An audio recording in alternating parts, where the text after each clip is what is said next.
What's good, YouTube? And welcome to one of Konami's biggest announcements ever, and I don't think I'm blowing that out of proportion. This is huge. They're introducing two rarities from the OCG, which is basically an upgrade to Collector Rare, and OCG Ultimates within a 25th anniversary Rarity Collection. The Rarity Collection is one of the biggest products over in Japan, and they've had 4 of them now, and the last one had lines out the door, them limiting it to 2 per person in shop, people shopping around for it all day, and actually like videos of fights breaking out in Japan where they're usually calm over this kind of thing. So I think this product's going to be a home run. I hope they get rewarded, and I hope the ratios are pretty good, and it sounds like they're even going to create lottery versions of these on freaking purpose. I think Konami's really laying into the culture of cards here in a good way, and I really do hope that this performs well, because it sounds like they've thought it through so much for players, and it almost sounds like Dude Devastator 2 combined with upgrade rarities. Coming this November, you can finally get your hands on 2 new card technologies that have only been available overseas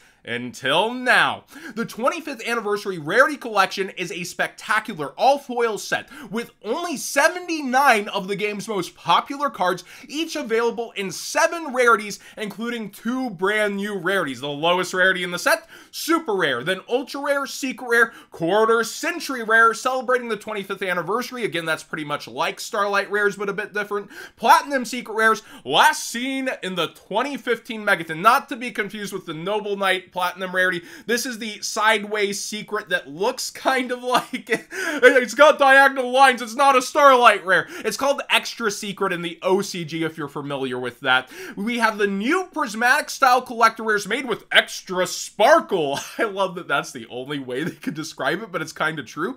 This is the same type as the Japanese collector rare technology previously available only in Asia, and then the new prismatic style ultra rares. They have to keep that name Ultimate Rare, exclusive to OTS packs, with a raised 3D varnish effect. This is the same as the Japanese Ultimate Rare technology previously available only in Asia.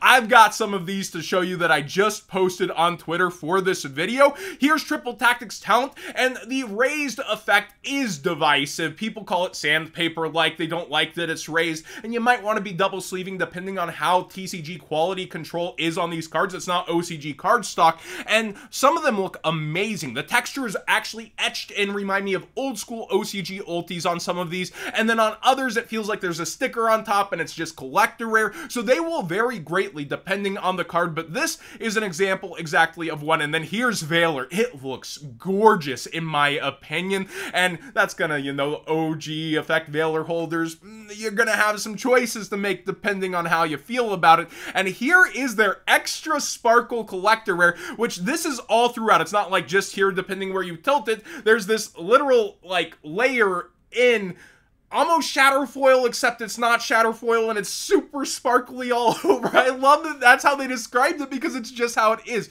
It's the first thing that I almost think is too disgustingly hollow, even when we have Starlight Rares, etc. Like, it is just, yeah, the border has this shatterfoil, inside has this super sparkle, and then it's like this. It's almost too much holographic weirdness going on. But let's go ahead and get into those reprints that's got me so hyped as well.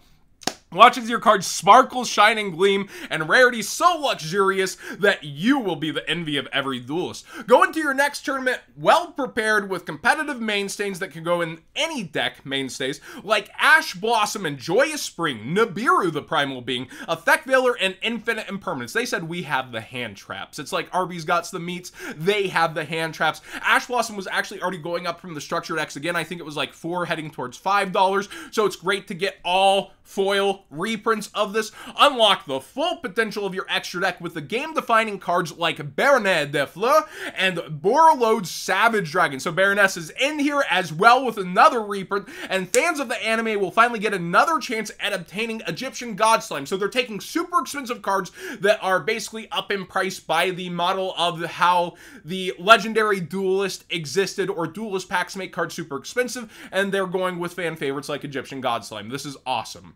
Then you can add some of the best spells in the game to your collection and your decks. Cards you won't want to miss out on, like Pot of Prosperity, Triple Tactic Talent, and Forbidden Droplet. They're just leading here, and usually they lead strong, but the thing is, when this set is only going to be 79 cards, and they're saying they're all going to be pretty good, this reminds me a ton of Dual Devastator with extra rarities and extra things to get, and it's so freaking exciting, and I don't think that they can even ruin it, perhaps with short printing. And then they say this: and in a special twist, the structure of these packs is like nothing you've seen before, as each pack has a chance of 1, 2, or even 3, whoa, jackpot, I feel like Billy wrote this, of the new luxury rare technologies. Each pack will contain 2 super rares, 1 secret rare with a 1 in 4 chance of being upgraded to a platinum secret or quarter century secret rare, 2 ultra rares, each of which has an individual 1 in 6 chance of being upgraded to a new prismatic style collector rare or new prismatic style ultra rare. So I feel like that's 1/3 per pack.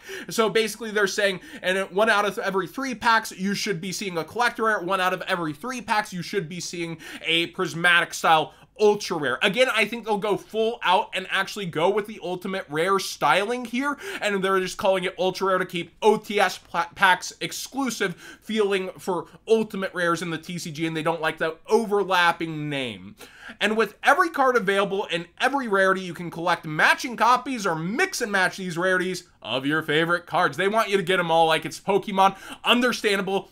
Great freaking job, Konami. I've not been this pumped for a set in a very long time. I think this is going to absolutely be bonkers on pre-sales. I think it's going to skyrocket in price. I would absolutely early bird this, in my opinion. Now, Konami can, if it's popular, do an unlimited wave, unlimiteds of max rarities. But they've been doing it with Starlight Rare, so they've already shown that they can have that in them. So do be aware if you're going deep on the set to keep it sealed. That could be a thing, but I think first edition stamps on these will matter a lot with special rarities introduced, but I always have that in the back of my head.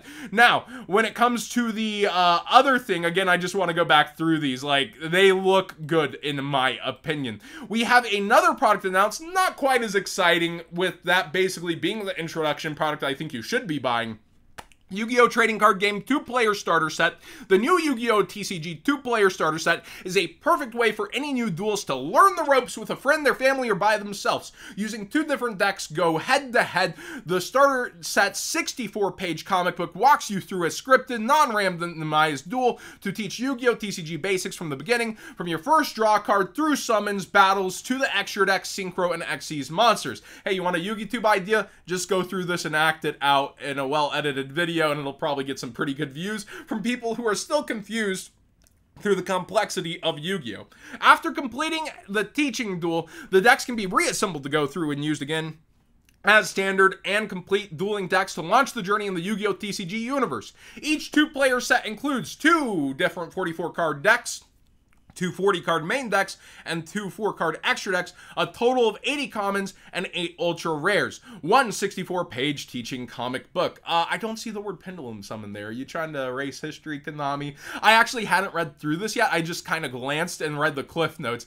That's interesting. However, again, I am much more interested in the Rarity collection, in these cards coming out, the reprints that are named. I am on a super high on this set, and I am so hopium that Konami's not going to really screw the pooch, and with them actually giving the odds. Down in the bottom, I think the EU and TCG should have similar pull rates. I think it'll be super exciting to see how this goes, and I am so happy that we're entering this era where it did feel like pre-crush card times, that something was changing in the Konami office. We were in a great direction, 2019, 2020, and then something felt like it snapped during those times, back to old management for a couple of years, and here we go again. My hopium is on skyrocketing levels, and I am so pumped for this set. I will definitely be covering, like, when they go live with my sponsors. I think they'll probably be holding a lot of these, though, too, because I would be, personally. I think it's going to be such rabid demand. Thanks for watching, everybody.